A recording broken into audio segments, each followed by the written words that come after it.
Please welcome Executive Director of the Colorado State University Alumni Association, Christy Bolander.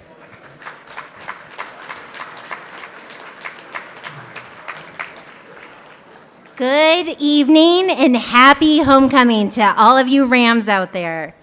It is so wonderful to look out at this audience of alumni and friends of Colorado State University. Thank you so much for being here tonight to honor our 2017 Distinguished Alumni Award recipients. We truly have a very, very special group of honorees this year, and I can't wait for each of you to learn more about them. First, though, I would like to take a few moments to recognize several special guests who are with us this evening. It says to hold your applause until they're all introduced, but I'm kind of feeling like we should get the homecoming weekend kicked off on the right way, so don't hold your applause. How about that? First, but I need you to stand up when I introduce you, the CSU Alumni Association Board of Directors.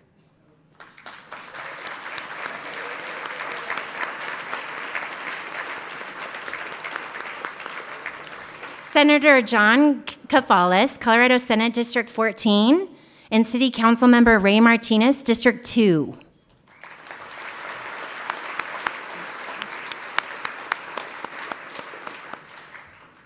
The 14th President of Colorado State University, Dr. Tony Frank.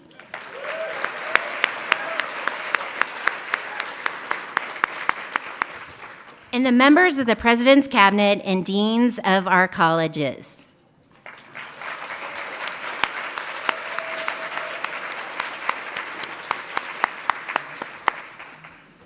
I would also like to thank our members of the Alumni Association whose continued support allows us to bring programs like this to you tonight. Members help keep Rams connected, so thank you for your generous commitment to CSU and our Alumni Association. I'd like to also now announce some of our table sponsors. And if you joined us in Denver at the Green and Gold Gala last year, you know that we're looking for a little spirit out of these tables when we first announce you. Simone, are you organized? Okay. First, I'd like to recognize the College of Natural Sciences for their premier level sponsorship this evening.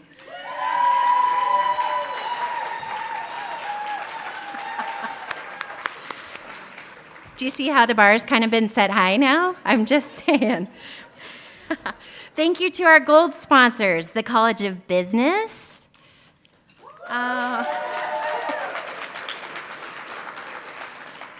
That's my college. I have 2 degrees. I was expecting a lot out of you.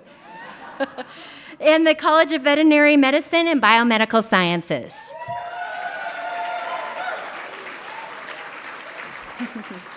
And thank you to our special table sponsors, the College of Agricultural Sciences, the College of Health and Human Sciences, CSU Early Childhood Center, Human Development and Family Studies, the College of Liberal Arts, the Department of Athletics,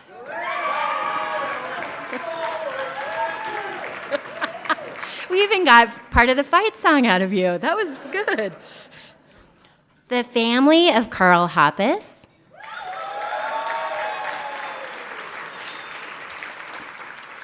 Dennis Rep in support of his special friends Carl Hoppus and Ann Gill.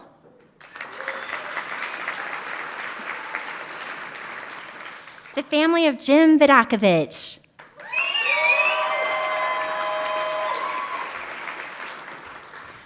The Walter Scott Jr. College of Engineering. And the Warner College of Natural Resources.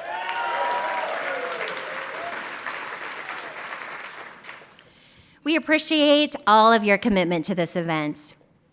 We are honored to be joined by several distinguished alumni award recipients from previous years. I would like to ask all of those people to stand so we can recognize you.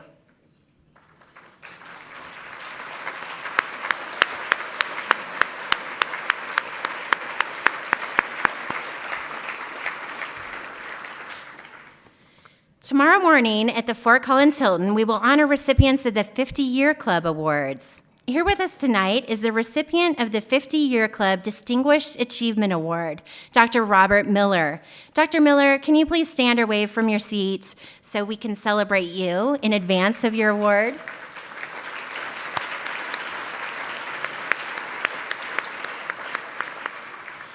I can't believe that it's been 1 year since I stood at this podium sharing my excitement for the future of the Colorado State University Alumni Association. And the future is now. The CSU Alumni Association is proud to have a place for each and every one of you to call home in the Iris and Michael Smith Alumni Center, located on the northeast corner of the multi-purpose stadium. The Smith Alumni Center celebrates the past, present, and future of alumni from Colorado State, and each one of you is part of those stories. I do hope that you have the opportunity to stop by during your weekend of activities. We will host our official grand opening of this facility Saturday evening at 7 p.m., and it would be wonderful to commemorate the occasion with each and every one of you. It's homecoming and family weekend, and there is no better way to kick off our celebration of CSU pride and tradition than by hearing how our alumni are shaping communities and changing lives in Colorado and around the globe. Please enjoy your dinner and the company around your table, and we will continue with the program shortly.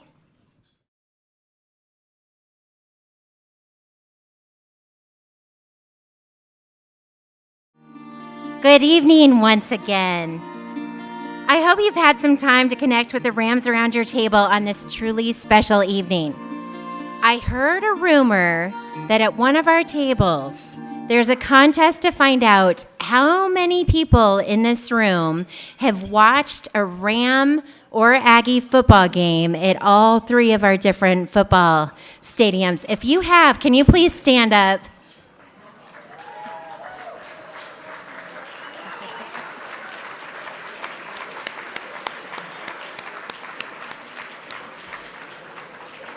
John Strayer, that question was totally for you. You know that, right?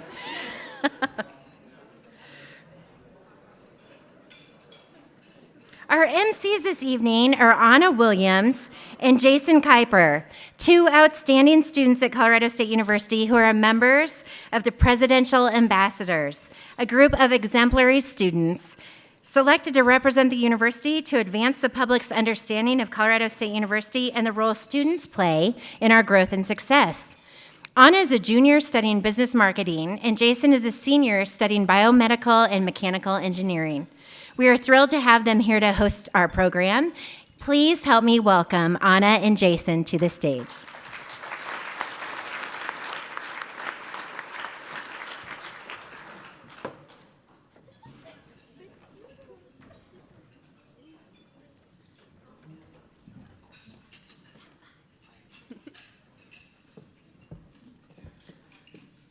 Good evening, and thank you, Christy. I'm looking forward to being a part of this evening. The success of our recipients and the way they stay connected to CSU and give back is truly inspiring. I never dreamed I would have an opportunity like this, to be surrounded by such a group of accomplished CSU alumni. I agree, Jason. I am so proud to be a CSU Ram, and I can't wait to be a part of the alumni community when I graduate. We're glad you all chose to spend some time with us here in Fort Collins as we pay tribute to our most accomplished alumni. It is our pleasure to represent CSU students tonight. Before we get started, I would like to introduce Alumni Association Board President Thad Smith, who will be here with us throughout the program assisting with award presentations.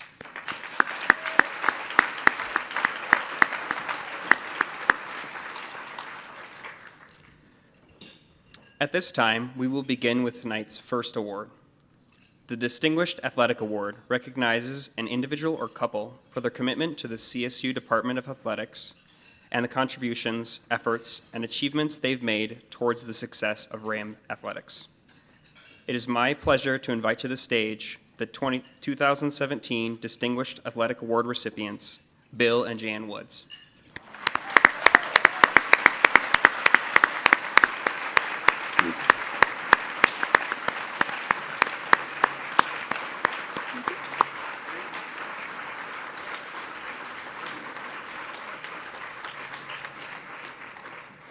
Bill and Jan Woods met while attending Colorado A&M. Bill played football as a freshman, and Jan was a CSU cheerleader. The two small-town Colorado kids immediately hit it off and have been married for 60 years. After successfully navigating Bill's 25-year Army career in many states, Bill and Jan returned to their northern Colorado roots and quickly reconnected with their beloved alma mater. Bill and Jan have served as advisors to their former Greek houses as well as Ram ambassadors for football and basketball. Jan worked for the College of Natural Sciences from 1976 to 1999, and Bill has served as president of the CSU Alumni Association, Ram Club, Ram Alumni Athletic Association. Bill has been part of the Painting of the A ritual every fall for more than 30 years.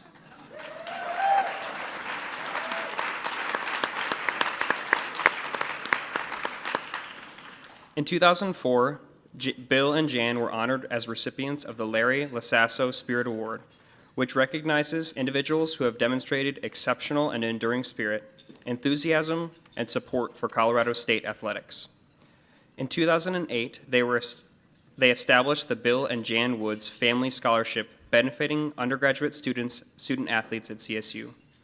For nearly 40 years, Bill and Jan Woods have been active volunteers and donors and continue to advocate in their community for CSU athletics. They embody the spirit of CSU athletics and actively participate in its mission to educate, engage, and excel.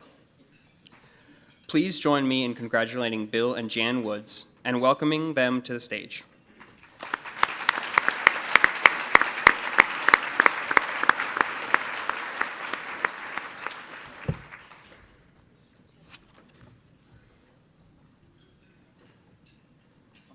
My lovely wife.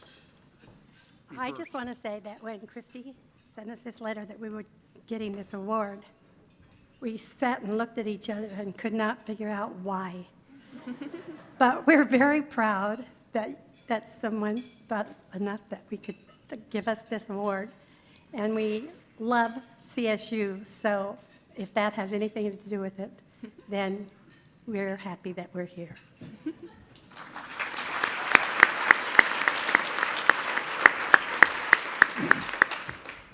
Well, I just love Northern Colorado. I love the university. I love the people in this room because we're doing what we want to do. And in our case, it's a matter of seeing CSU, and we go back a little, and when we were Colorado A&M, we used to play football on where the track and field is. But it's unbelievable what has happened at this university. And everybody in this room should be proud of what we've accomplished so far. And we're going to keep after it for a long time. Thank you very much.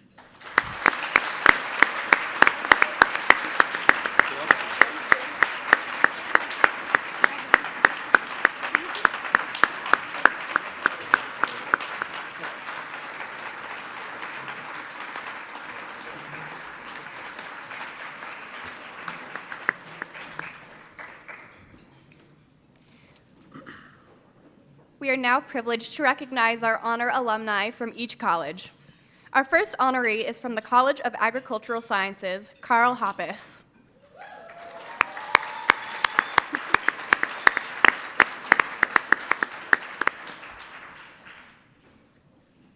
Born in Texas, Carl Hoppus began his love of agriculture as a 12-year-old, working summers and holidays on a ranch in central Texas.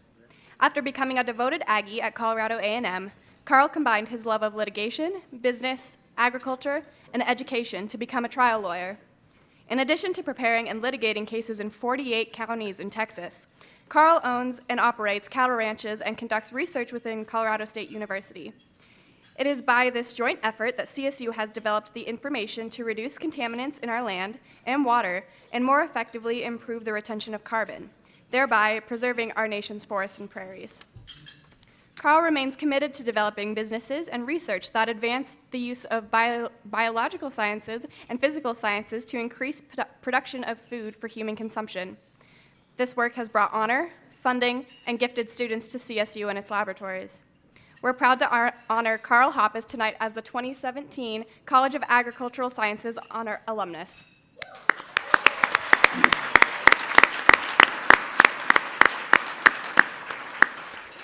What an absolutely tremendous honor this is to me for y'all granting this to me.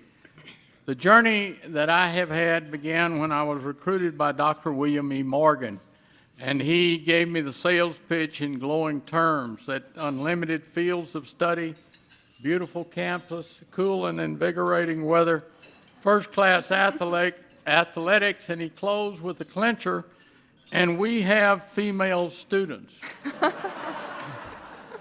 To this boy, who grew up in a community with 20 boys for every single date-age girl, I thought I'd died and gone to heaven.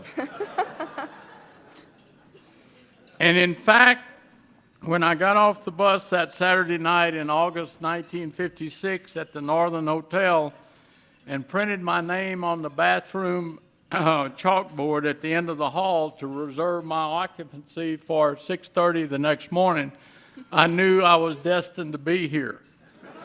After all these years, I now have the opportunity to thank a number of people who, for this past years, have given me one blessing after another and provided me a rich and full life, which I've fully enjoyed. First is to the memory of my precious wife, who had worked and contributed as much or more toward this night as I did. To my 5 children who have loved me, supported me, and provided me the time to pursue my dreams. To my college and lifelong friends, Dennis Rep, Bobby Coulter, Tim Barton, Kay Kepler, Lois Hanson, Gene Rietfers, Sammy Lee, John McClave, and the many others who embraced me and supported me as a student, as a graduate student, and later as a lawyer and entrepreneur. And to show that I don't ever hold any grudges, I've mentioned both Kay and Lois, and neither one of them ever agreed to date me. To my coaches, Tommy Tompkins and Art Solo, who took me through and took us into swimming on a national level, for which I've always been thankful. To my teachers and professors, especially Dr. Louis Weber, who taught me physics and the use of analytical and deductive reason, Professor Johanna Reitzer, who taught me creative writing and appreciation for the classics, and especially Dr. Harry Johnson, who taught me colloidal chemistry and who stated, when I came and asked him for a recommendation to law school, Mr. Hoppus, I will give you a letter of recommendation to law school if you promise me you will never apply for or work in a chemistry lab for the rest of your life. He did, and I haven't. To my friends and administrators, Chancellor Tony Frank, who has made this university flourish, grow, and achieve honors and greatness beyond all expectations. And to my dear friend, Dean A.J. Menon, who cajoled and goaded me into making this university more of a part of my life than I would have ever dreamed. Finally, in regards to my treasured colleagues, Dr. Francesco Catrufo and Dr. Thomas Bork, who have allowed me to become a part of their laboratories, and their students permitted me to share in their honors received for scientific works in the fields of environmental soil chemistry, dynamics of organic matter and carbon, and the impacts on the impacts on the environment by oil and gas and uranium production, and the risk associated by using wastewater. These two, through their brilliance, have bestowed enormous international reputations upon this university and deserve all the support that we can give them in the years to come. Finally, to all the teachers, professors, administrators, employees, and students who have toiled over these past 60 years so that I could live in Houston and still thump my chest and proudly say, I'm a graduate of Colorado State University. I am an Aggie. Thank you very much.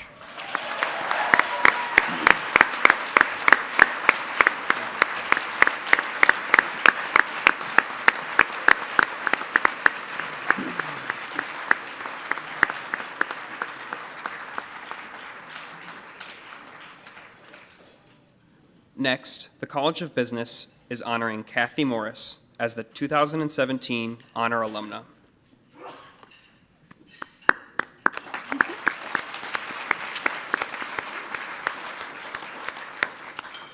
A senior executive at Colorado's largest employer, Arrow Electronics, Kathy Morris has been instrumental in guiding innovation forward through her leadership. She has led the $24 billion company's international geographic expansion and merger and acquisition strategy. Throughout her 25-plus year with Arrow, Morris has been instrumental in the development of significant ventures such as Arrow Electronics' Internet of Things ecosystem, which is being deployed at CSU's College of Veterinary Medicine and Biomedical Sciences, and Arrow's newest business, Sustainable Technology Solutions, which is dealing with the single largest threat to the world's landfills, electronic waste. Morris played a vital role in sponsoring a class at CSU to help the world deal with this ever-emerging sustainability threat. As one of the few C-suite women executives in technology, Morris has been active in raising the awareness and importance of diversity and inclusion in all aspects of business. Please join me in welcoming Kathy to the stage and congratulating her as this year's College of Business Honor Alumna Award recipient.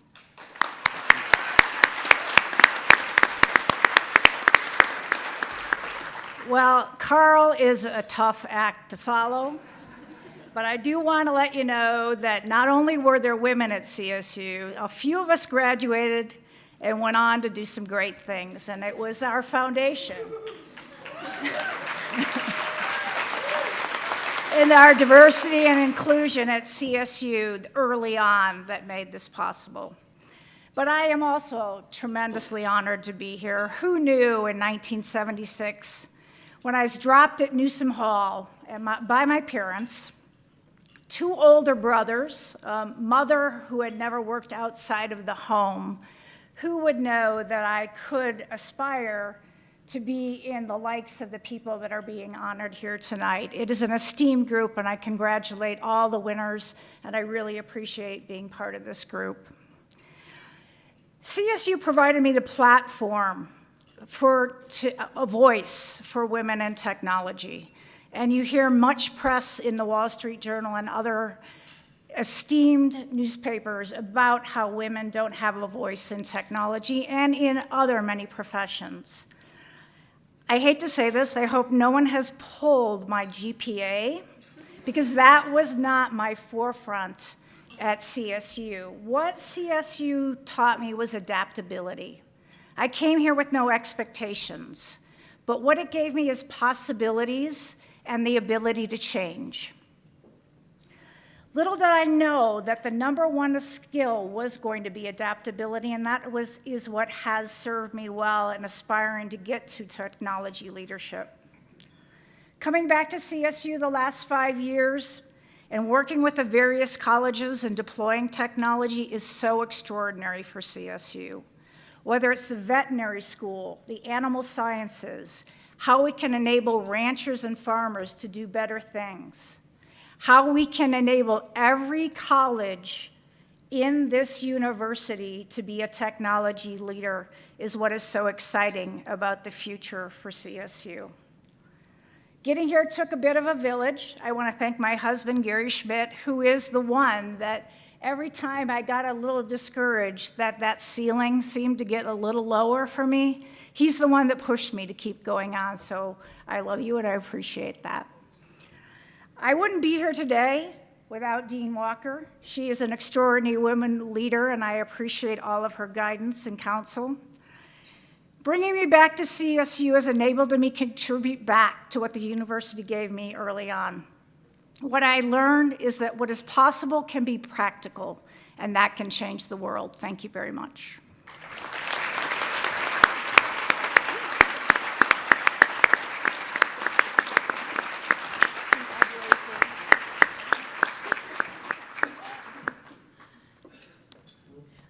Welcome our next Honor Alumna Award recipient from the College of Health and Human Sciences, Marie Macy.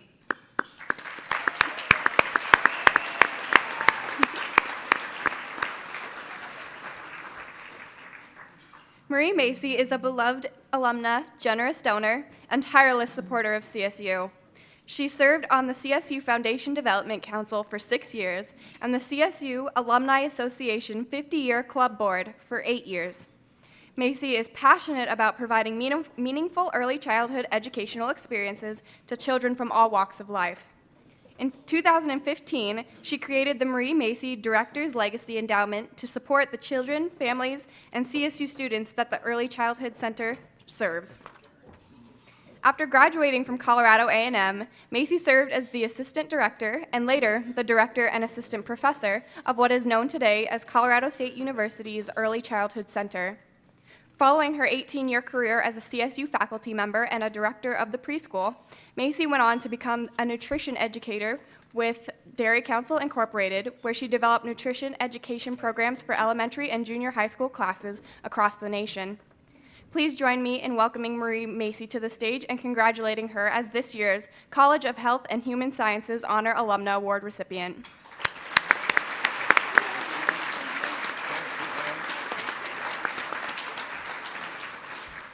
Thank you, and I can't read my speech because I have macular, so my brother Dave is going to read it for me. Thank you. Greetings to each and all of you as I stand here in awe. My education at CSU has been good to me all of my life. I have 3 brothers who are CSU graduates, thank you, and a sister that attended 3 years. I am privileged to be in the company of others who have been honored with this notable award and recognition.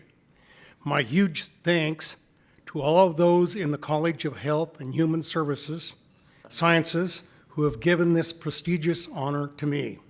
This is truly a rare gift which I shall treasure for the rest of my life. I'd also like to add that our family is very, very proud of my sister. Thank you.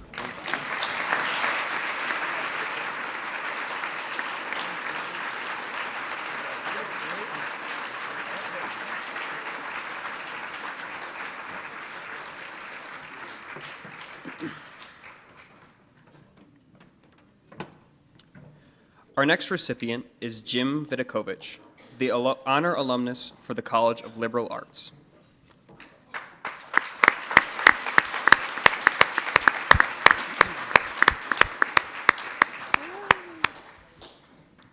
Jim is a member of the CSU Liberal Arts Development Council and was on the inaugural advisory board for CSU's Department of Communications, ACT Human Rights Film Festival. Jim is a former award-winning television news reporter and currently runs his own media consulting business in Los Angeles. Combining his media sensibilities with a keen business expertise, he has earned a reputation as a top media strategist and business solutions specialist. One of his career highlights was the 11 years he spent working with Sesame Workshop, most noted for the Emmy Award-winning Sesame Street. Jim's client lists include such high-profile media companies as Bravo, USA Network, Sci-Fi, Oxygen, Telemundo, and Fandango.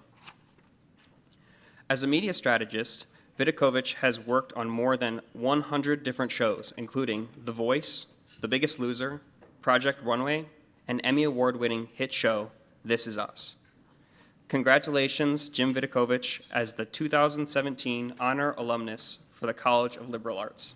Thank you. Thank you.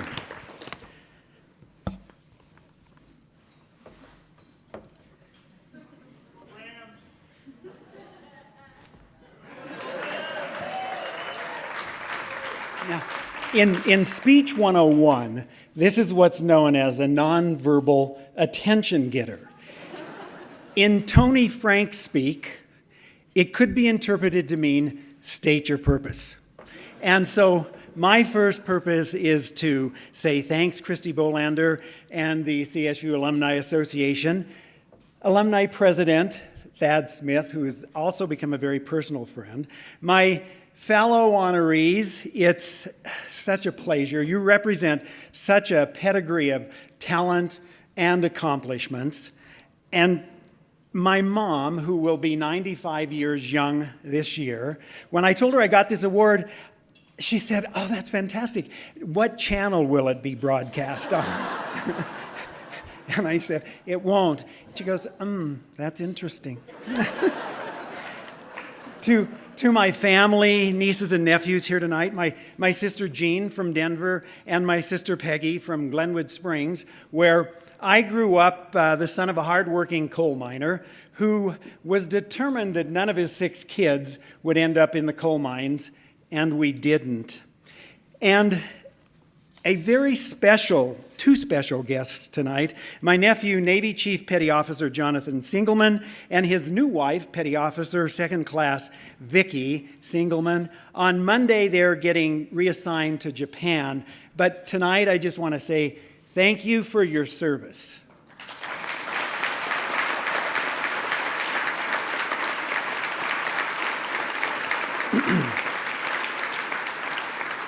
To my fellow members of the LADC, you're brilliant, and it's a privilege getting to work with you. Greg Dickinson, Department Chair of Communications, Carol Bush, Kenya McBride, Tanya Melick Carson, you're a big reason I'm standing up here tonight. Ann Gill. When she takes you to lunch, she states her purpose, and by the time lunch is over, you know exactly what your role will be in helping make that purpose a reality.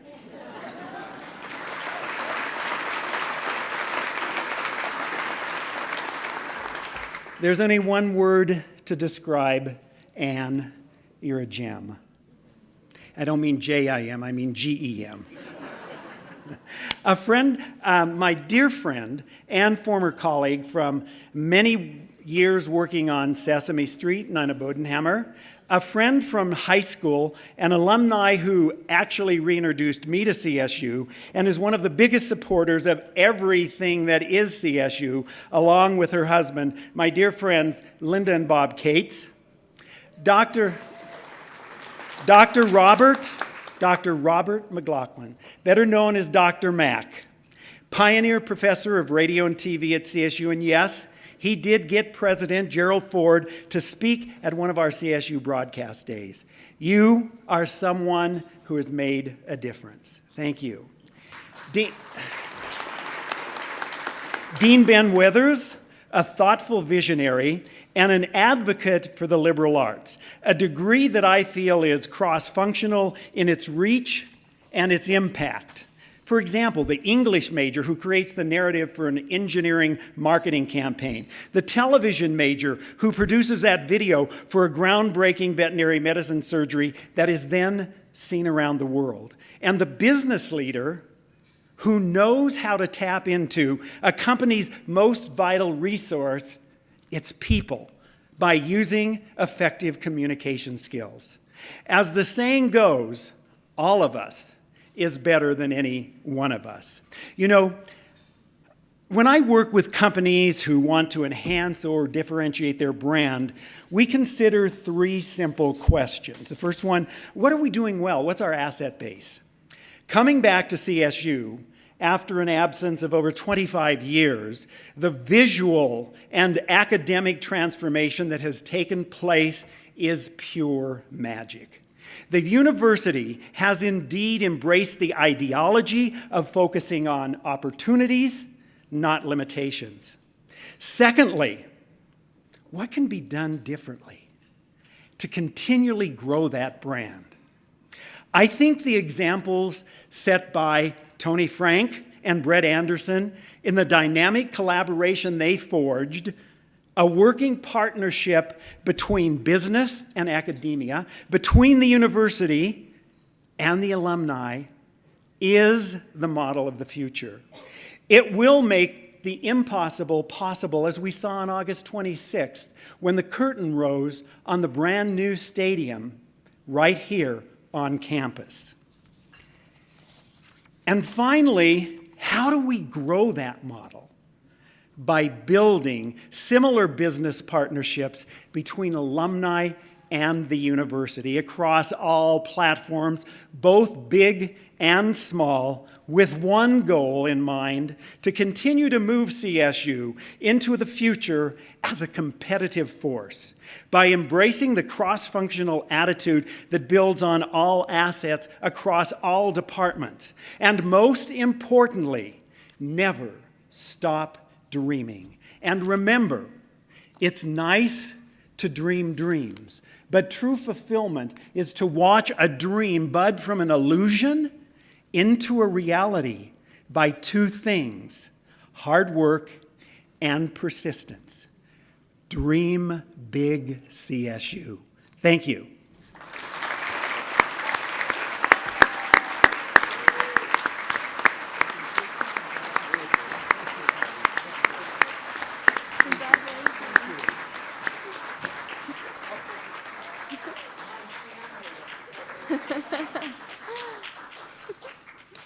Please welcome our next Honor Alumnus Award recipient from the College of Natural Sciences, Dr. John Cochran.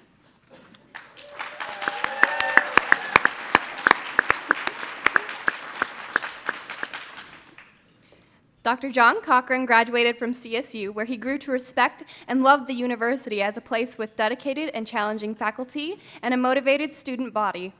His commitment to philanthropy, along with his love for his alma mater, inspired him to create the Dr. Jack Cochran Family Professorship in the Natural Sciences at Colorado State University earlier this year. Dr. Cochran is an expert on integrated care delivery, health information systems, and health care delivery system reform. He has served as Executive Director and Chief Executive Officer of the Permanente Federation, which represents the Kaiser Permanente network of some 20,000 physicians and 10 million patients across the country. Dr. Cochran also started the plastic surgery program for Kaiser Permanente and was later recruited to be the national physician leader for Kaiser Permanente in 2007 until his retirement in 2015. Recognized as one of the 50 most influential physicians in healthcare, Dr. Cochran sits on numerous boards and volunteered as a surgeon in Latin America, Asia, and East Africa for 30 years. Please help me congratulate our College of Natural Sciences Honor alumnus, Dr. John Cochran.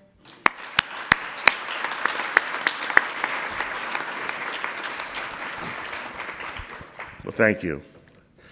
It's great to be here. There are such great trajectories here of people's history as alumni. So I'll have to confess mine. I graduated in '68, which means next year will be the 50th anniversary of my class.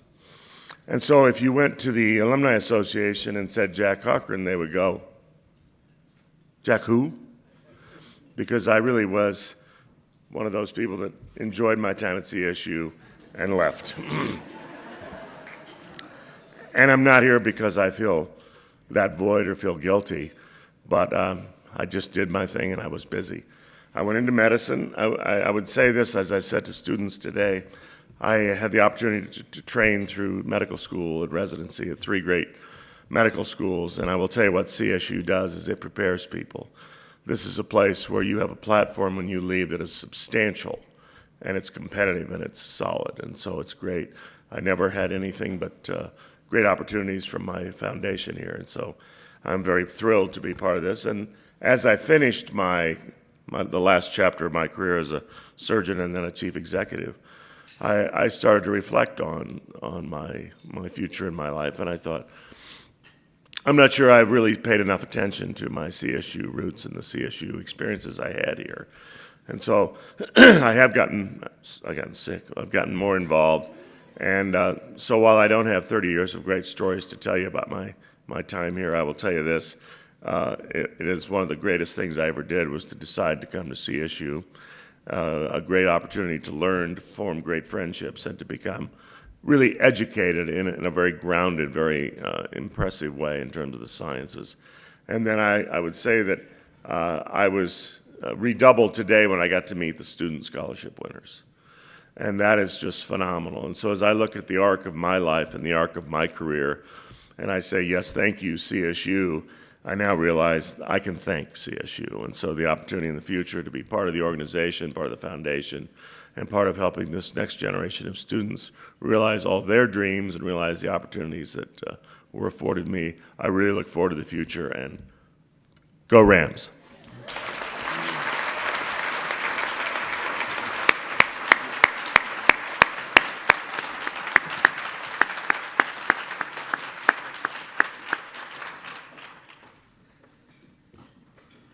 Next, we will recognize the honor alumnus from the College of Veterinary Medicine and Biomedical Science, Dr. Nicholas Booth.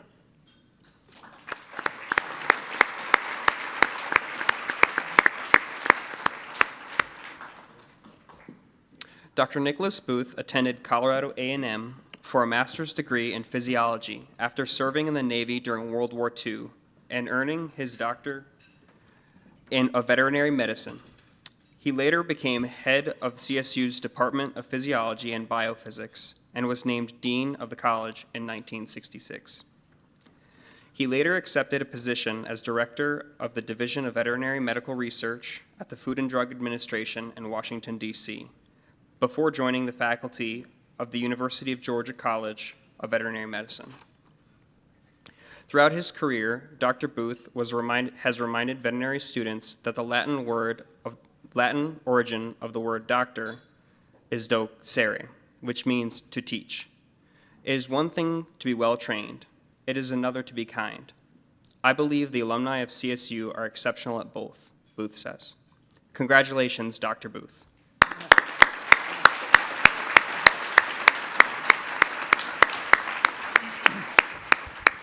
Thank you very much. It's an honor and privilege to be here.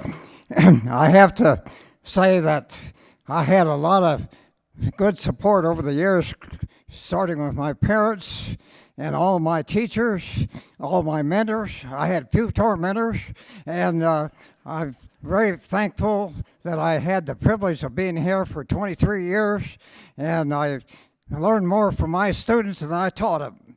And I appreciate the university, and I'm privileged to have been here when Dr. William Morgan started here in 1969, and I really appreciated what he did for this university. I can remember coming here on September 1, 1948, when the north border of Fort Collins was at the Poudre River, where the light and power plant is located, and then the south border of Fort Collins was Prospect.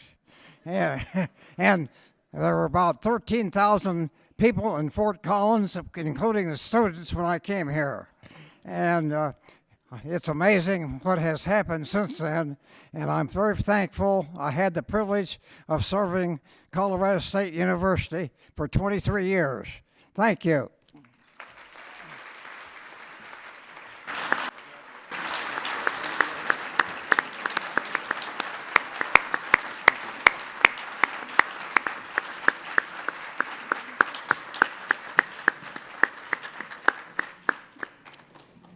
Next, we would like to welcome our Honor Alumnus Award recipient from the Walter Scott Jr. College of Engineering, Donald Law.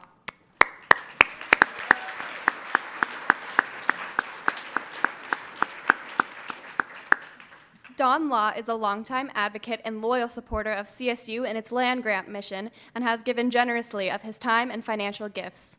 In the past 20 years, he has served on the Walter Scott Jr. College of Engineering's Dean's Advisory Council, established the Donald and Susie Law Scholarship in Engineering, provided the gift for the Susan and Walter Scott Biomedical Engineering Building, served as commencement speaker for the college, and invested in CSU athletics in meaningful ways.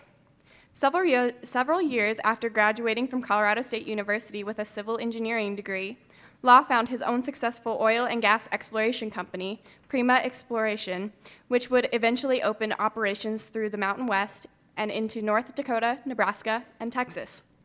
Law considers himself to be extremely fortunate and credits education with his success. He continues to give back not only to CSU, but to several Denver area nonprofits focused to supporting at-risk youth through mentorship and scholarship. Please welcome Donald Law to the stage. Congratulations. We're proud to call you a CSU Ram.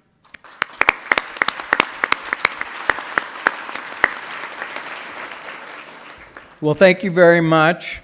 I've got really good news for you all this evening. It was just prior to dinner that Matt Carleon informed me that I would be up here to say something.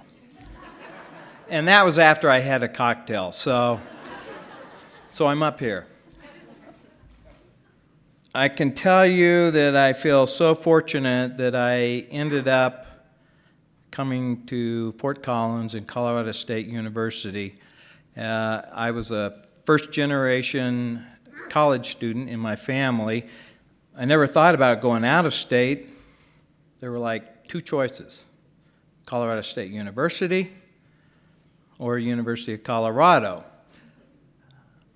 When I was thinking about this, my grandpa told me that I was not going to go to Boulder because they smoke marijuana in Boulder.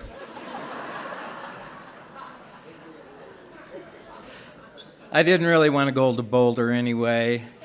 I ended up at Fort Collins, and it was the best decision of my life. I was in the engineering department.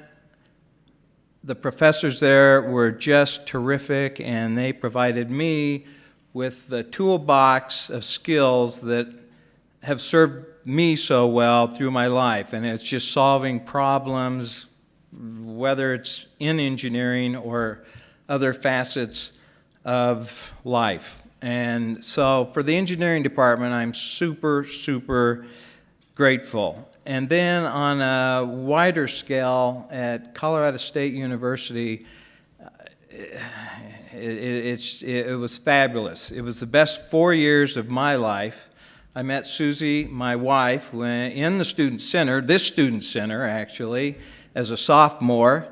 And the best friends of my life I met while here at CSU. So I am so thankful that I did end up here. Never did smoke marijuana.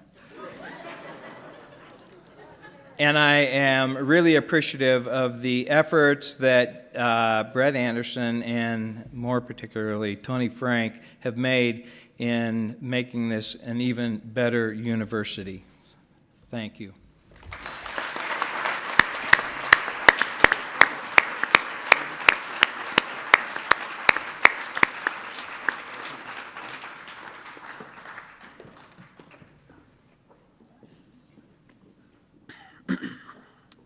Our next college alumnus honoree tonight is Scott Pfeiffer from the Warner College of Natural Resources.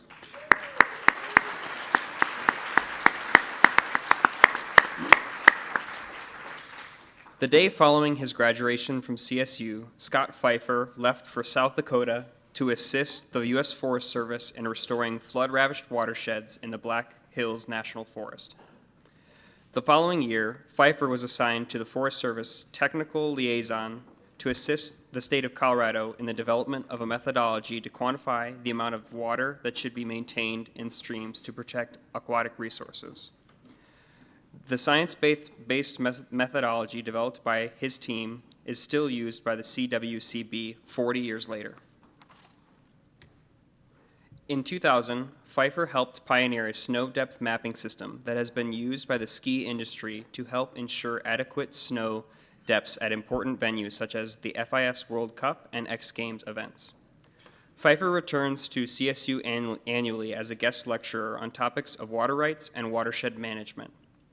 In cooperation with the Copper Mountain Ski Resort, Pfeiffer also assists CSU's watershed science faculty in implementation of the department's senior capstone class project. Pfeiffer has enjoyed a prosperous 45-year career as a professional hydrologist, serving in both the public and private sectors. As president of Resource Engineering, he specializes in water resources planning and is recognized as an expert in the field of water rights engineering. We are proud to name Scott Pfeiffer the 2017 Warner College of Natural Resources Honor Alumnus.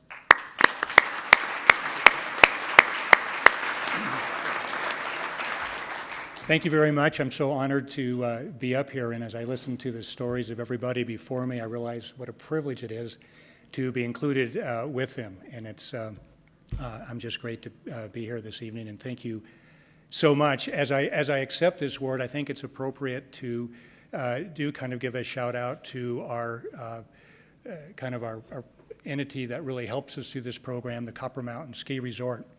When I sat down with the watershed faculty, or with Stephanie, to talk about what kind of program could we develop for the kids to get them outside and use some of their skills, we talked about different types of, we could do ski resorts, or we could do mining, or we could do other things. But the Copper Mountain Ski Resort is an entity that I've had a relationship with for over 30 years.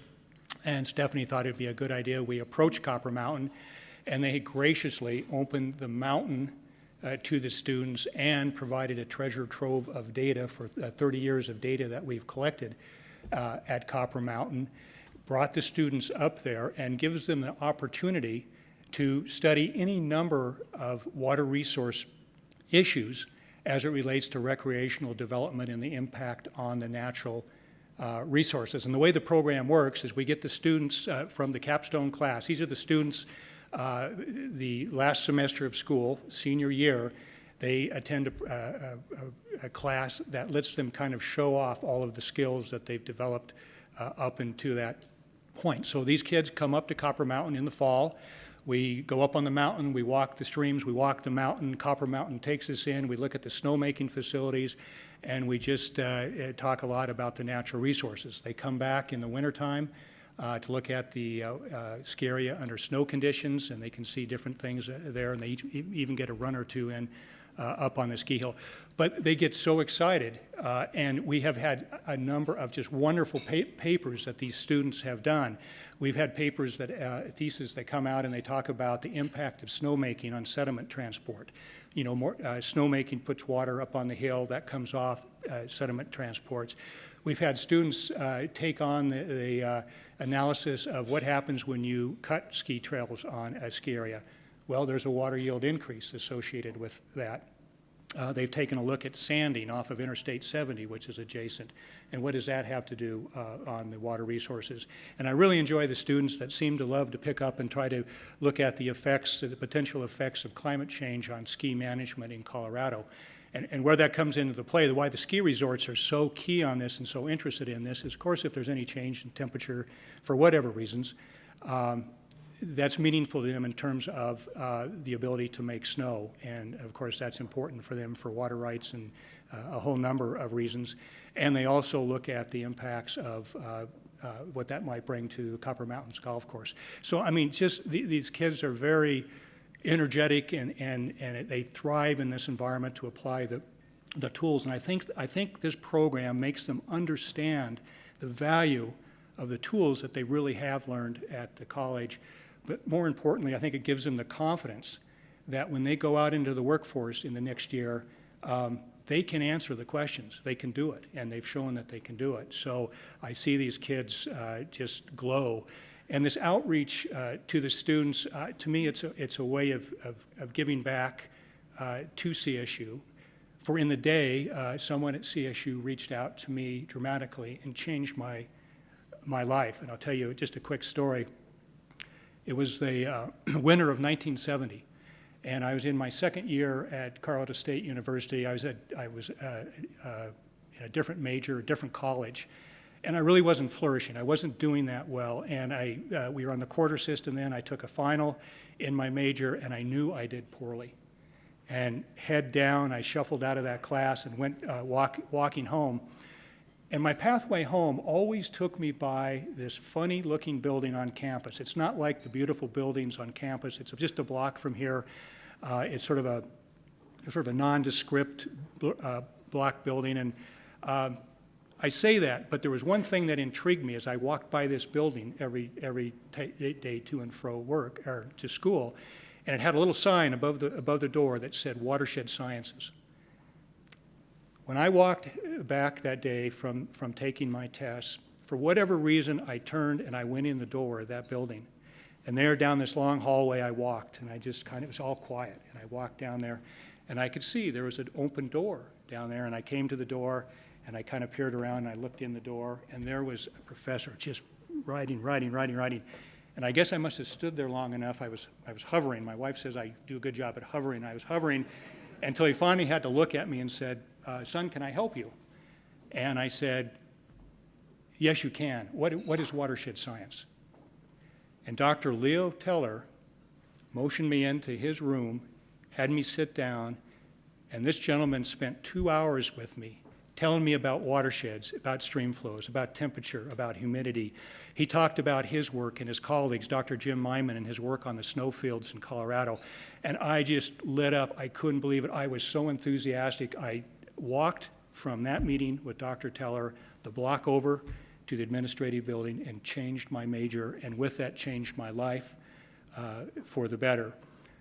So you talk about someone reaching out and touching me as a student. How could I not give back? How could I not help with this program to bring students give them some lessons in life and in school? And finally, I'll just conclude. Those of us that have a career and a marriage know that it's a partnership, and you have to work together. It's a hard road, and certainly I had my wife Debbie to help me through. She manned the business at times when she had to man the business. Debbie is also a CSU graduate. In fact, it's 48 years this month that it was outside the Psychology 101 hallway in the Eddy building that I asked Debbie for a date, and we went downtown, and there was a bar downtown called the Green Onion, and we danced at the Green Onion all night, and so we're still dancing all these years later. So it's been great. And I'll just conclude with just a little sidebar on that. I probably shouldn't tell this, but a couple of weeks ago, Debbie and I we were talking about the program here this evening, and Debbie said, "Well, you going to tell a story, or what are you going to do?" And I said, "Well, I'll probably tell the Dr. Leo Teller story." She goes, "Oh, okay." She goes, "You know, Scott, if I had known then when I was in college, if I could have seen the vision and known ahead and where I would be today, I too would have walked over and changed my major at the administrative building to husband farming." Thank you. Thank you all so much.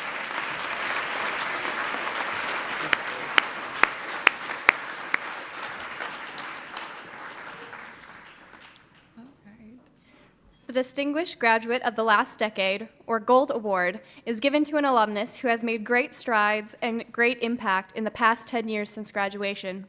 This year's gold recipient is Eric Berlenberg.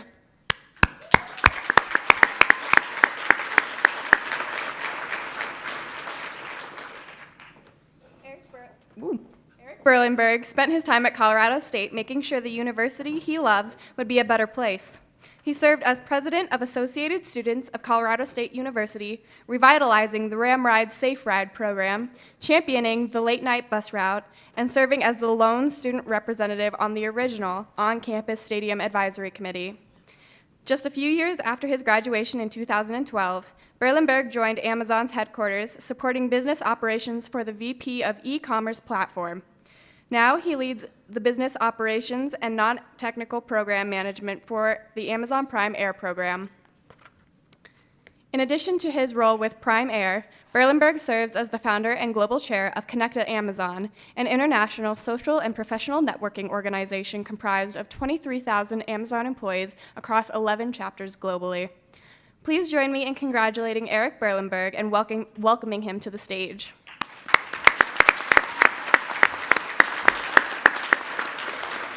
Thanks very much. I really appreciate being here. It's amazing to be honored, even be in the same room as some of the other honorees tonight, so thanks very much. I was thinking on my way up here, so I live in Seattle now, and I was flying into Denver. Whenever I book a ticket to Denver, I always sit on the right side of the airplane so that when we come in from Seattle from the north, you actually, depending on the approach pattern, you can usually see the Aggie A on the side of the mountain, which is pretty cool. So I was thinking, trying to remember to my first time on campus here in Fort Collins, and it was with one of my best friends growing up as a kid in the neighborhood next door from Boy Scouts, Cub Scouts. We came up to tour campus together, and I vividly remember that feeling coming on campus at CSU that first time, and how it really felt like I was coming home, and really enjoyed the feeling at campus, and it felt like the place that I wanted to be and spend my time for 4 years, or maybe longer. It ended up being 4, thankfully. And then I remember coming back today, driving up Prospect. It was actually my first time driving down Prospect into Fort Collins in probably the last 2 years. I usually go harmony. And I couldn't believe you, right there on College and Prospect, there's this massive new building with this huge ram's head, and I had that same feeling that I had coming back when I was a senior in high school. So it's just a testament to the leadership here at CSU, and I really appreciate the friendship and mentorship from the folks who are still with the university, Dr. Frank and Tom Milligan, and Mike Ellis, Pam, Alexis, Dr. Hughes, and so thanks very much, really appreciate it, and go Rams.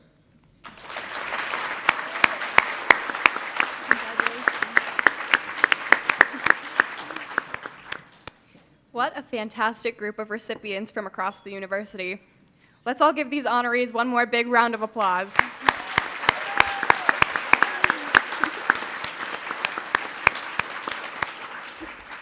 Before we move on to our final 3 awards of the evening, please welcome to the stage the 14th President of Colorado State University, Dr. Tony Frank.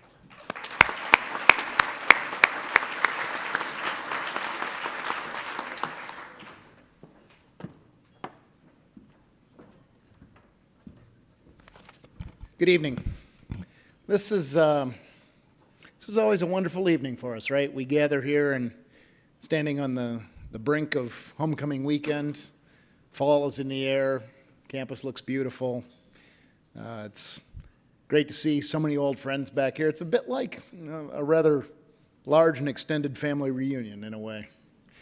And for many of us, that makes sense, right? Because the word alumni actually has familial connotations. One of its close translations is foster son. It has a participle root that derives from the word that means to nourish. And I like that connotation. We hope that when you were here, we nourished your minds, and we welcome you all back here now as family. Now, families, of course, experience a full range of emotions, from unspeakable joy to heartbreaking tragedy. And many of you know that earlier this week, a longtime member of the Ram family, Doug Max and his wife Cindy, lost their daughter Rachel in a tragic fire. That funeral is tomorrow morning at 10 a.m., and I hope you'll join me now in just a moment of silence to remember Rachel Max.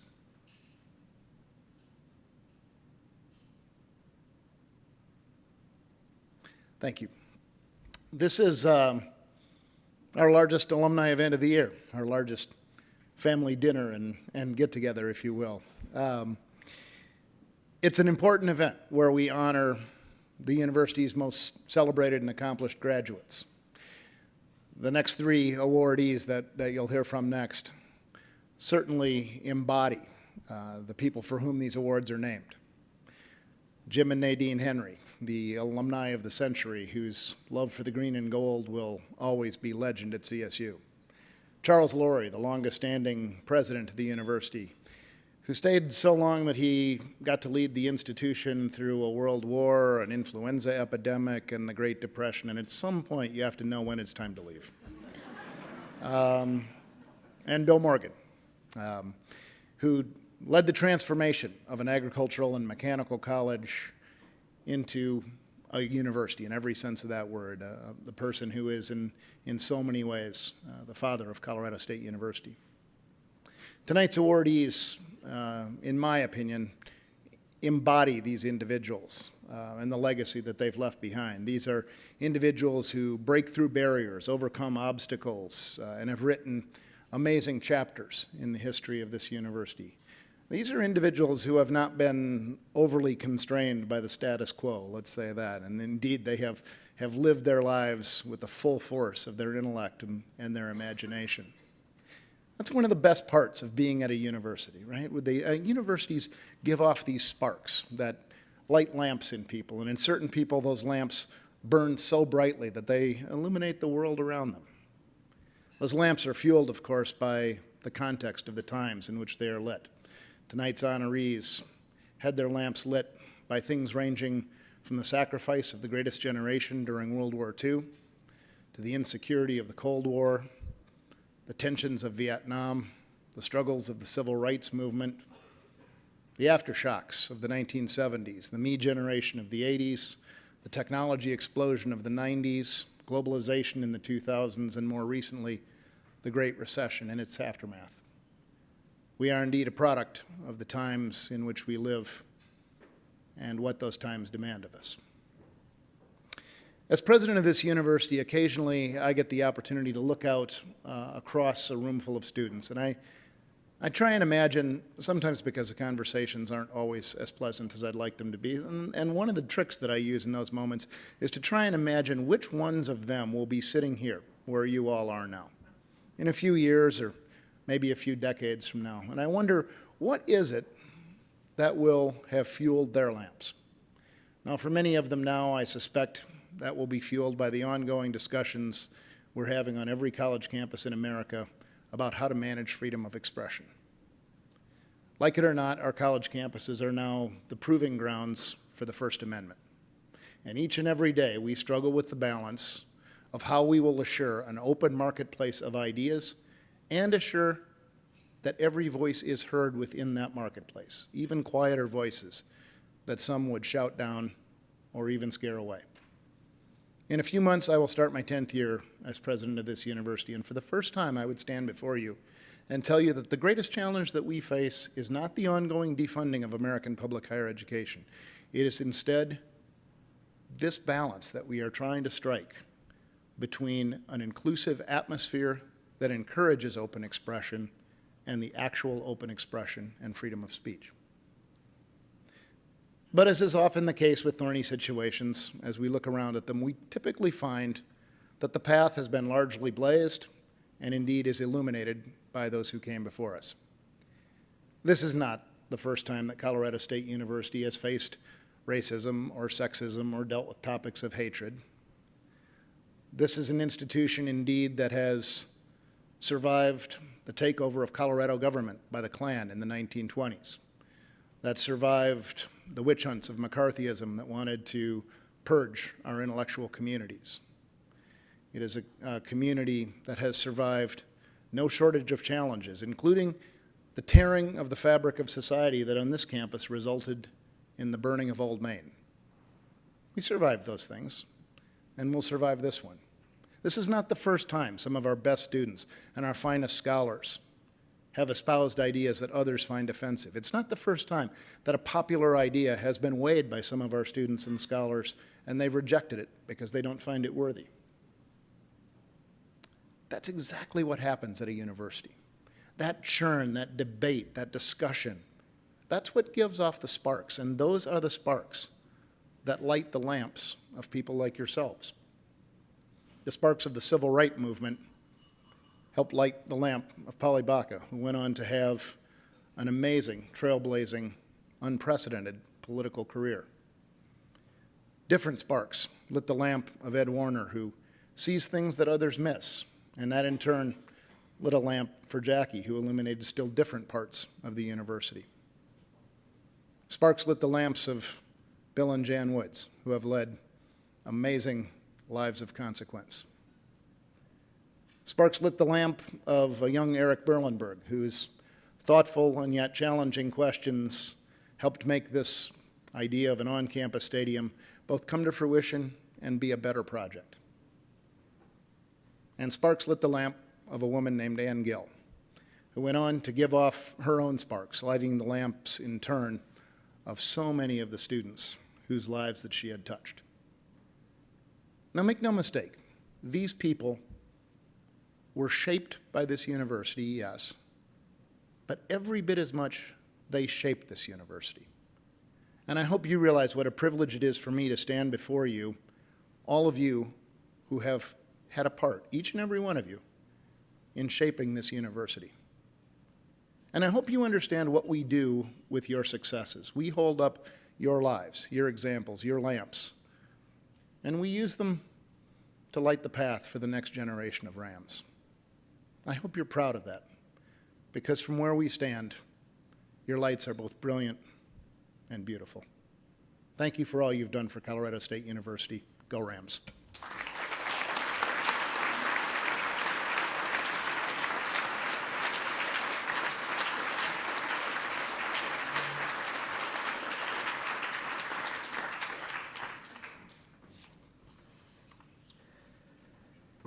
The Jim and Nadine Henry Award is given to individuals who exemplify extraordinary service to Colorado State University through academic, athletic, and alumni programs. It was created in honor of Jim and Nadine Henry, who were named Alumni of the Century in 2000, for their uncompromising support and passion for all things Colorado State University. Dr. Ann Gill's impact, crafted more than 40 years as a student teacher, mentor, and dean at Colorado State University, will be evident for generations to come. She is respected by faculty and staff, and as dean of the College of Liberal Arts, was fully dedicated to making liberal arts a primary part of CSU education. But it's her relationship with students that warmed her heart and changed the lives of many. Ann's commitment to the CSU athletics doesn't stop as a Ram fan in the stands at a football and basketball game. She was dedicated to mentoring student athletes, many of whom came from disadvantaged backgrounds and were first in their family to attend college. Now, as a full-time volunteer with the CSU Alumni Association, Ann uses her storytelling talent to weave the tale of CSU alumni stories, past, present, and future.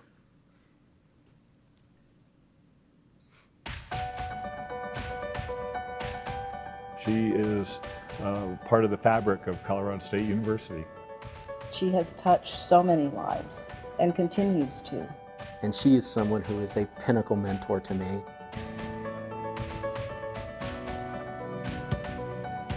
She is the most deserving recipient of this award, and I know it's hard for her to even be here and have the spotlight put on her, but really others want to celebrate and recognize the impact that she has made in people's lives. She is just exudes every possible dimension of a commitment to a university, a commitment to a student base, a commitment to a faculty, but even the commitment to the university and the role that she's doing now with her volunteerism. I don't think she knows the impact that she's had on so many people. Not only has Ann kept students in school, made sure they graduated, she's put clothes on their backs, and that's the essence of Ann Gill. She's a tremendous sports fan. I don't know a better football or basketball fan. I'd like to believe that she single-handedly knit together athletics and the College of Liberal Arts.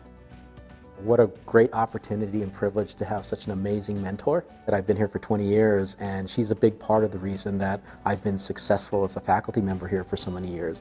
Ann understood that there are a lot of kinds of problems you can have in a department, and as a dean, she was always willing to listen to those problems, but she often knew that it wasn't going to be up to her to find the solution. And the line that she is most famous for, and that really did make you feel good, even though you knew what the line was, "I'm so sorry." I heard that line many times, and I knew that it was her telling me, "It's your problem, I can't do anything about it, but I sympathize." And frankly, it made you feel good that she understood what the problem was.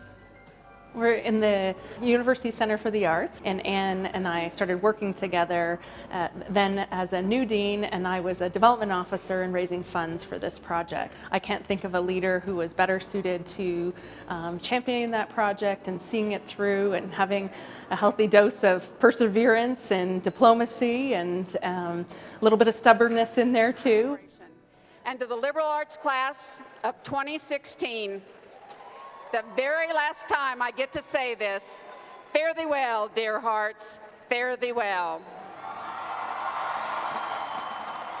And I even get a little emotional thinking about how much influence she's had on the way that I see myself here at this university. And she makes us want to be better Rams. And Ann Gill has given her heart and soul to Colorado State. The university as a whole is a better place because Ann Gill's been a part of it.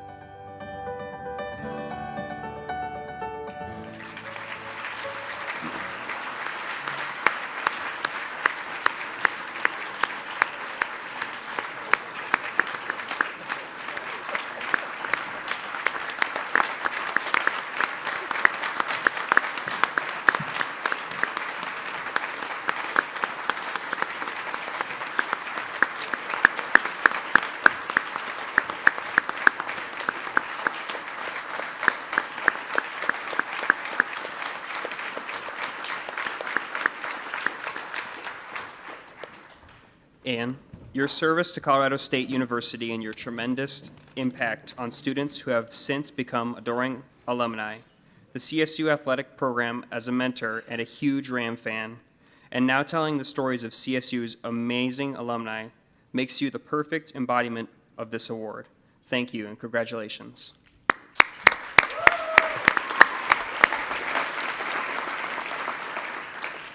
Thank you for those far too generous and overwhelming words. I'm not sure somebody deserves an award, particularly the Jim and Nadine Henry Award, simply for being fortunate enough to get to spend her career in a town, on a campus, and with people that she loves. I am incredibly grateful for the life I got to live.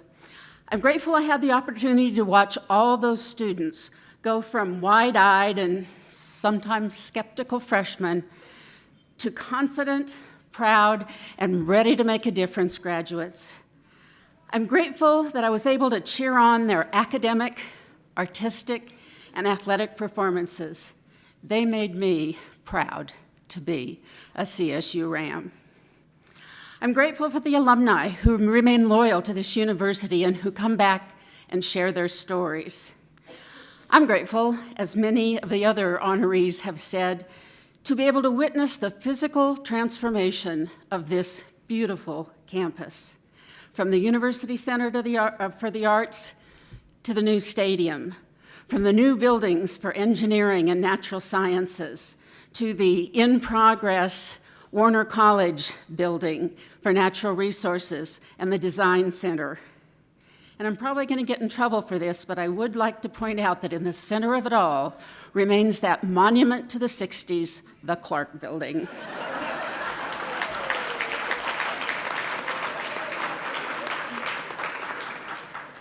I'm also grateful to have been able to work for the man I consider the best university president in the country.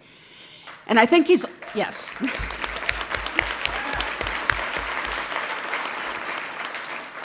And I think he's also the coolest. I mean, what other university president, instead of riding in a convertible or even in the Model T for a homecoming parade, would instead walk with the Ram handlers, following Cam, carrying the pooper scooper?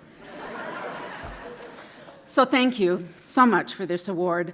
I accept it in honor of and in awe of the legacy that Jim and Nadine Henry left for all of us. I share it with and I owe it to every student I ever taught and every student who I ever advised, and particularly those stalwart and ornery fellows whose ear I might have yanked once or twice. Thank you.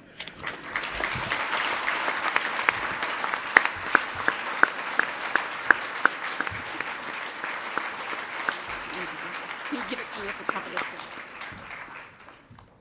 Congratulations.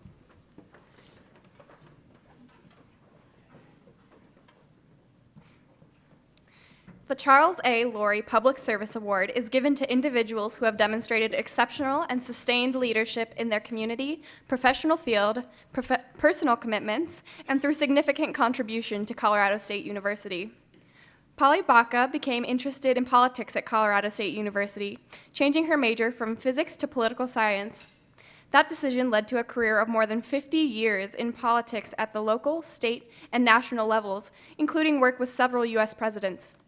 She might be best known in Colorado as the first Hispanic woman and first minority woman elected to the state Senate, where she served from 1978 to 1986.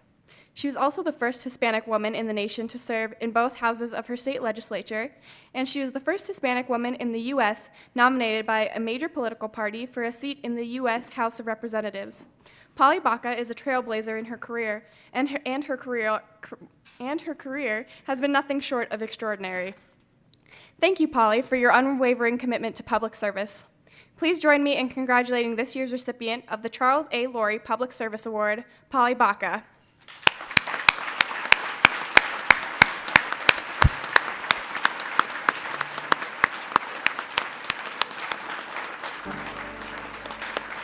Polly Baca is a great inspiration to me.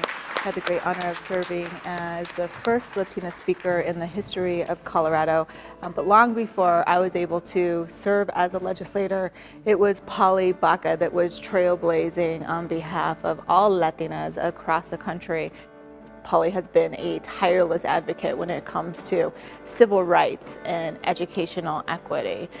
She's always working on thinking about how do we make sure that the voices and values of all people are well represented. She was a person who, when deterred at various issues, and she was often deterred because of, race and gender and the old world values of the 50s and 60s, she was often turned away from things that she was trying to do for the greater good. She'd be turned away and she'd find another way. And I would think that you would be hard-pressed to find anybody better than Polly Baca, who epitomizes what the mission of the land-grant school is, developing opportunities through education for people that might not have the greatest access.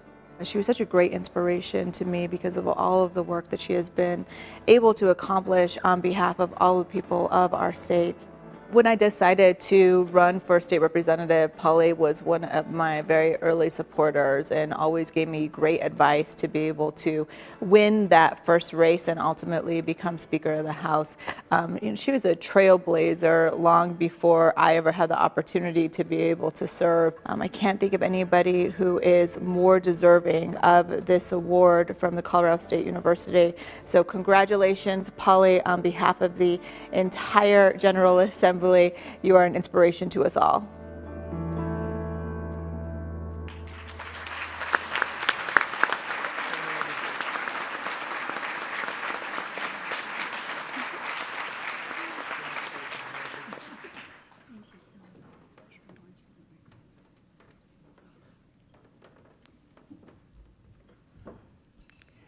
Thank you so much, and a special thanks to Dr. Tony Frank and to the Alumni Association for allowing me to have this amazing award. I cannot tell you how moved I was when I received that email that said that I was going to receive this. I mean, wow. Could have never dreamt that I would be in this position, especially when I started at CSU. When I came to this university, the men outnumbered us 7-1, and there were very few minorities on campus. When I graduated in 1962, I think there were 7 Latinos out of 1,000. But it was still a university where, when I arrived here, I had this enormous inferiority complex. I was a Mexican-American woman, and in 1958, when I started on campus, we were not expected to be here. But I had, in those days, there was a Ford Foundation scholarship called the Joint Honor Scholarship that everyone who was in the top 10% of their class automatically received. And I was very fortunate that the person in my class who had the very top awards went off to Stanford. So I was next in line, so I got that scholarship. And so I looked at all the other universities. I had gone to high school on the UNC campus, College High School, and I went to Boulder to see you, but it didn't feel very friendly. And then I came to CSU, and I have to tell you that I was walking down the sidewalk, going into Braden Hall. How many of you remember Braden Hall? Yep. At any rate, this young man walked out with an apron on, and he was obviously, doing dishes or something, and he said, "Hi." And I said, "Wow, this is a friendly campus." You never know when you say hello to someone or have a smile on your face, how that's going to impact everyone, anyone who you might meet. But I decided that CSU was a friendly campus, and I was going to come here. Now, with this inferiority complex, I wasn't sure how I would be accepted after I got here, but it was amazing. I could not believe that I could be elected secretary of my freshman class and sophomore class, and finally secretary of student body. As a matter of fact, when I was a junior in college, as secretary of the student body, I got to approve the plans for this student center. Can you believe it? The Laurie Student Center. It was not very big in those days. It has grown since then, but I'm still very proud of having been there. And I made a very good decision when I graduated from CSU. I joined the Alumni Club, Alumni Association. Lifetime membership, $50. And I have been a member ever since. And I think that was the best $50 I ever invested. And it was wonderful, but it was here on campus that I gained the self-confidence to go forward. And it was, I was a physics major. I was in awe of Madame Curie. I was going to be the next Madame Curie. But the first day on campus, the first week on campus, this woman, I was living in Allison Hall, the first women to live in Allison Hall. It was brand new then. And this woman on my floor approached me and she said, "Polly, you have to go to this this meeting with me because we're trying to start a Young Democrats Club and you're the only Democrat on the floor. So you have to go." And so I did. And then I got introduced to the possibilities. I mean, I never thought I'd ever meet a congressman, let alone work for him, or ever meet a state legislator, let alone be one. I mean, this was way beyond what I could have ever imagined growing up in Greeley, Colorado. This was not something that was ever expected of someone like me. But I went, and then it was, do you remember Lee Sefkin? Dr. Lee Sefkin, some of you I'm sure would remember him. We were walking across campus one day, and Dr. Sefkin said to me, "Polly, what are you majoring in?" And I said, "Physics." And he said, "How many organizations do you belong to that pertain to your major?" And I thought, and I thought, and I thought. There was Young Democrats, the Ideal Student Body, International Relations Club, and everything else, all political. And he said, "Well, have you ever thought of changing your major?"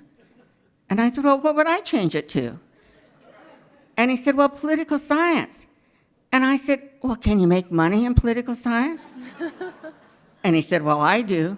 He was a political science professor. And sure enough, I didn't make a lot of money, but I made some, and I changed my major to political science. And then my professors, Dr. Sefkin and Dr. Will Irwin, went to bat for me to get an internship. I was a sophomore in college, but I won an internship to work in the 1960 campaign, and that changed everything. And of course, you all remember, that was the Kennedy campaign. So I met all of the Kennedys, and that helped me get back to Washington, D.C. right after graduating from college. But it was those amazing opportunities that I had the privilege to encounter as a student here at CSU that changed my entire life. There is no way in the world I would have ever had the opportunity to lead the amazing life I've been privileged to lead without coming here to Colorado State University. And I'm hopeful that my granddaughter is going to follow in my stead. Now, first of all, I want you to meet my family because they're real special to me, and without them, I could not be here. And of course, it's my daughter, Monica Perez. Stand up when why not? My daughter, Monica Perez. My son, Miguel Baca Barragan. My grandson, Eduardo Perez, Jr. My granddaughter, Alicia Perez. And my other granddaughter, Ileana Perez. Now, I want Dr. Frank to know that my granddaughter, Alicia Perez, is an honor student at East High School with a 4.2 grade average. And she wants to be a vet. Now, what other school should she come to if she wants to be a veterinarian? Where should she come? There you go, right. Dr. Tony Frank, Remember that.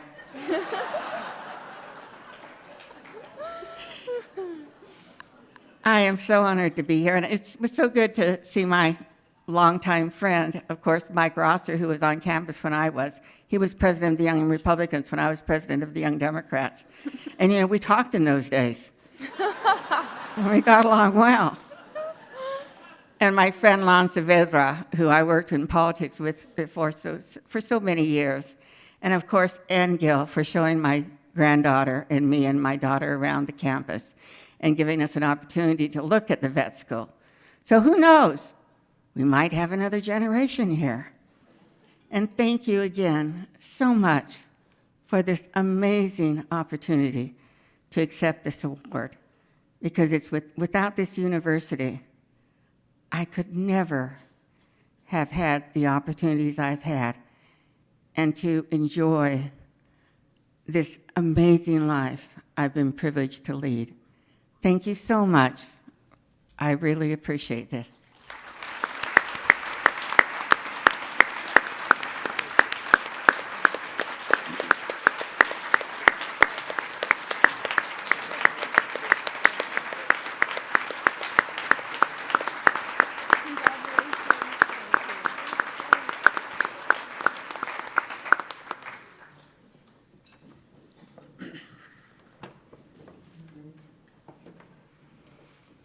We have now arrived at the William E. Morgan Alumni Achievement Award.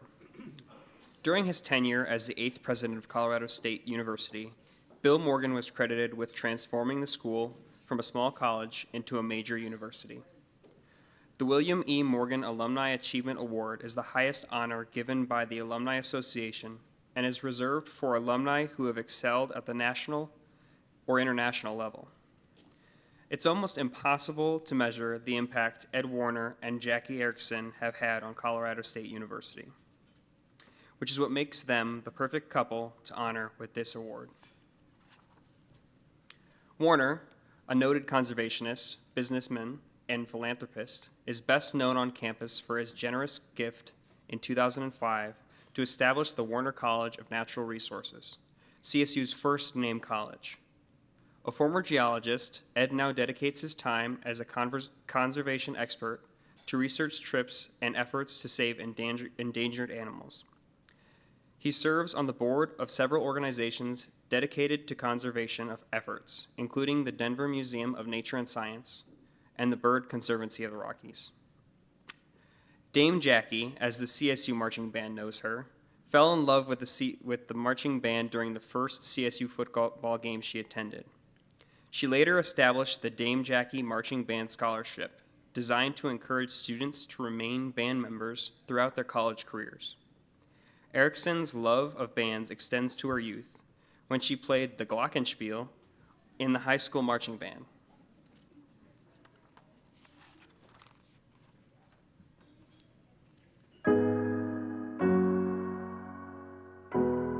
They don't just invest their money. They invest their heart and soul in what they believe in.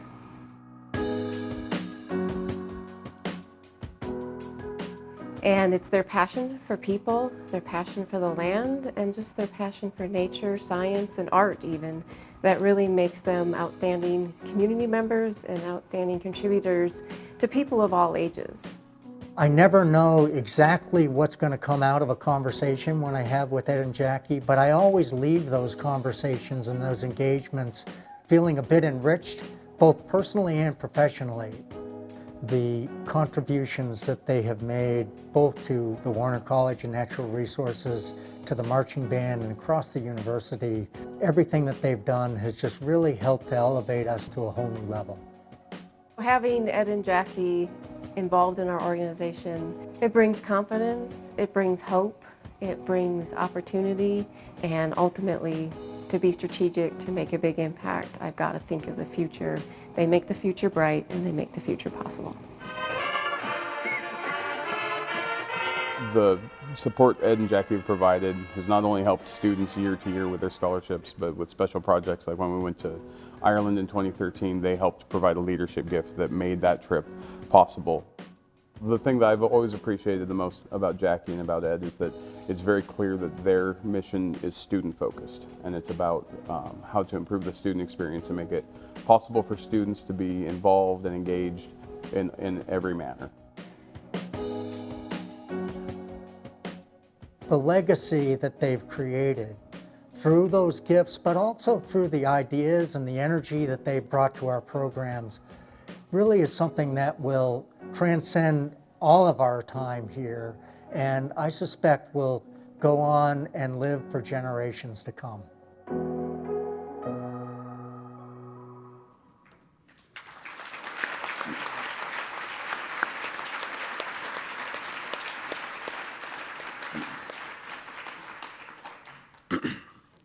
Ed Warner and Jackie Erickson are leaders in their community, their industry, and in their commitment to Colorado State University.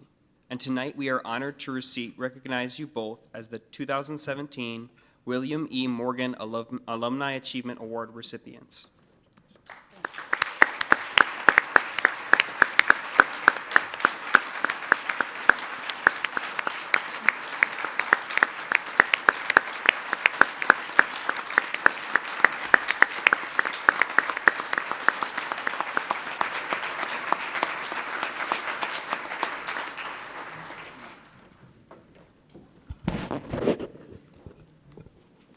Many of you already know us, and so you know that my beloved wife Jackie is an artist and I'm a talker.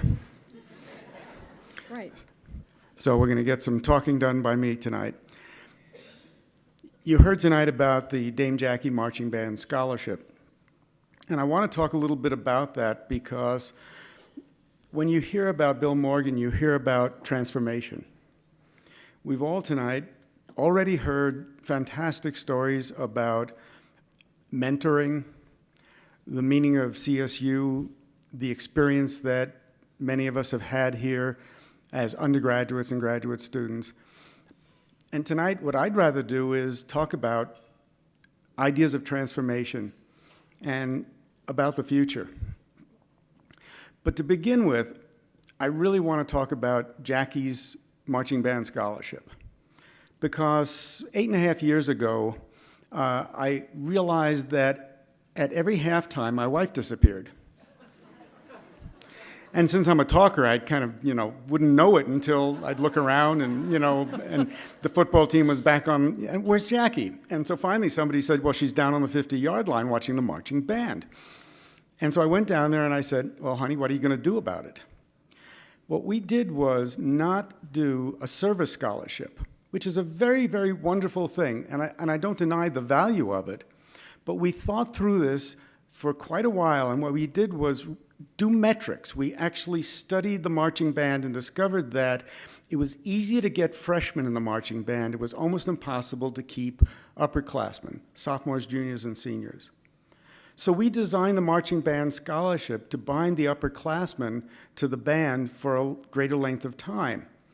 They became the mentors of the younger students. The band, the quality of music at the band could increase because you didn't have to take every warm body. You could actually hold trials. We made it a scholarship that included academics because this is a university and students have to get grades. And the marching band GPA went up year after year after year. So the entire quality and tenure of the marching band changed. And after a 4-year experiment, we were at the administration building. Parking's impossible on campus, so I would always steal one of Tony's parking spots. And his executive assistant said, hey, he's in the office. Would you please go and say hello? And he had just come back from Africa, which some of you know is very important to me. I've done a lot of conservation work in Africa. So we went back, and Tony told us all about his trip to Africa. And a little light went on in my head, and I said, Tony, you love the marching band. I know you give a service scholarship. We're going to increase our scholarship by 50%. Why don't you match us? And the marching band scholarship tripled. 1.5 times, times 2, right? The impact on the students was that a very large amount of their tuition was now paid for staying in the marching band. And that's the kind of thinking that we've always tried to apply to our work in philanthropy. This last year, Jackie and I just came back from New York, and we had this experience together. But prior to that, I had a personal experience where I was invited to speak at an environmental forum in Washington, D.C. that was called the Earth Optimism Summit. The only organization in the world, at least in my imagination, that could get away with this is the Smithsonian Institution. Anybody else would be criticized because everybody knows that everything's going to hell in a handbasket and there is no good going on in the world. But in fact, what we did at the Optimism Summit was to put our pessimism aside and show examples of what good is going on. And time and again, this was a 3-day event, thousands of students, 5,000 people from the outside, 250 speakers, talking about the new energy revolution, talking about advances in science that most of us had not heard about. And again, I heard people, professional scientists, say to a friend, wow, I have been so down, and this is so inspiring. So I would like everybody to think about thinking outside of the box. Think about things that are not in the mainstream. Look at problems upside down and from different angles. And it'll change all of us. It'll revolutionize the way we approach problem solving. The second event that really inspired me was, and I know sounds really bizarre, for some reason or another, a few years back, we got invited to the Forbes 400 Summit on Philanthropy. And I ask you not to look at the Forbes 400 because we're not on that list. I think we were invited because of that out-of-the-box thinking, that every time we approach something, it's kind of really weird thinking. Other people don't think that way. Sometimes it actually is hugely successful, like my oil and gas career, and sometimes it involves incredible failures. And one of the things that I've discovered hanging out with the Bill Gateses and the Warren Buffetts and the nouveau riche down to the 25-year-old new billionaires at this kind of event is an approach to philanthropy that is not only found in America, but is now completely revolutionary. And I would call it entrepreneurial philanthropy. And I would like to propose that everybody in this room start thinking about this. Really, really famous people who have failed over and over again and been successful once or twice, they're called entrepreneurs, get up in front of an audience and say, if we are not putting money into failures, we are not pushing the envelope enough. This is not your grandmother's charity. This is not just giving money away because you feel guilty. It's not giving away money because community needs it. All those things are really valuable and good, don't get me wrong. But this is a new way of thinking about how we invest our money after we make it in business. It's a way of continuing an entrepreneurial career in philanthropy. And so I wanted to bring this up tonight because I would like to have a dialogue. This university is a great institution. It's capable of solving a lot more problems than it solves today. It requires interdisciplinary studies. It requires bringing people together outside of the silos of academia, bringing people from business, from environmental groups, from government agencies, all together in a collaborative process. And if we do that, we will revolutionize the way society and communities approach problem solving. So, in the spirit of that, I would like to talk about the next project we have. So, early on, you might have been forgiven to thinking that my priority at Colorado State is about geology. It's the department I graduated from. I owed them a whole lot. And in 1998, when I realized that my last great natural gas project was actually going to be a success, I came back and asked what I could do. But I'm not about the geology department. Jackie is not about the marching band. We are about... Thought it was. We are about the university. We're about the university. And so our next great adventure is happening because of the foresight and leadership of, and I agree with Ann Gill, the greatest president that we've ever had at Colorado State University, Tony Frank. Yes.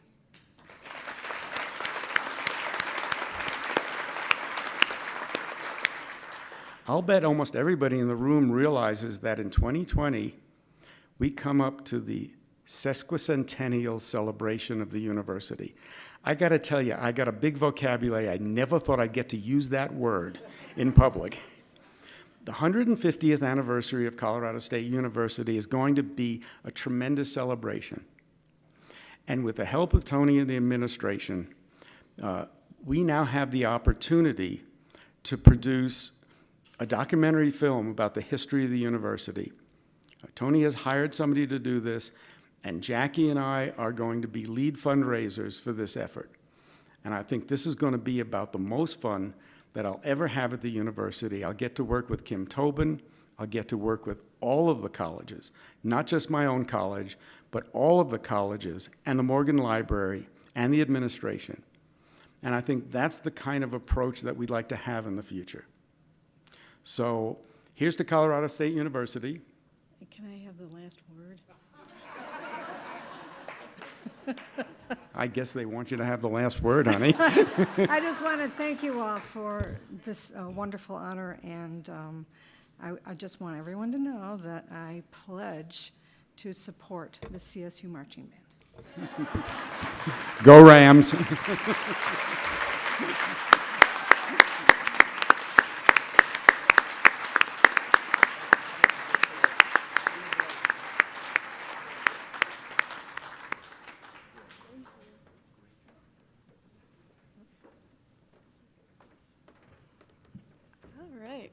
Thank you, Dr. Frank, and thank you to all of our award recipients this evening. Without a doubt, these amazing people are among some of Colorado State University's most passionate, influential, and exceptional alumni and friends. We hope you've enjoyed your evening. On behalf of Colorado State University and the Alumni Association, thank you for being here tonight.